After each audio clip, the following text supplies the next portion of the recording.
একটি সংখ্যার দ্বিগুণের সাথে 6 যোগ করলে যোগফল 16 হয়, সংখ্যাটি কত? তাহলে মনে করি সংখ্যাটি আমাদের কত? x।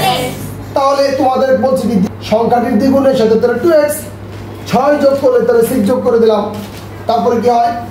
যোগফল হয় কত? 16। এই যোগফল হয় 16। বুঝছে? এখন মেইন বিষয়টা হচ্ছে আমাদের কি করতে হবে? সমাধান করতে হবে। কি করতে হবে? সমাধান কিভাবে করবো দেখো। কার মান বের করবো আমরা? x এর মান। তাহলে এই x টা আমরা 2x টা আমরা এই পাশে রাখছি সমান এই যে 16 মাইনাস 6, 2x সমান এই 16। এটা তো এই 16 কিন্তু ডান পাশে আছে আর ডান পাশে আছে, এর জন্য 16 দিলাম। এই পাশে কি আছে? 6 আছে, প্লাস 6। তাহলে এই পাশে আসলে পর মাইনাস 6 আছে। তাহলে বিয়োগ করলে কত হবে? সমান 10। বা এই যে x সমান উপরে যাবে 10 আর নিচে আসবে কত? 2। বুঝতে পারছো? সমান কত হবে? 5। তাহলে x এর মান কত হলো আমাদের? 5।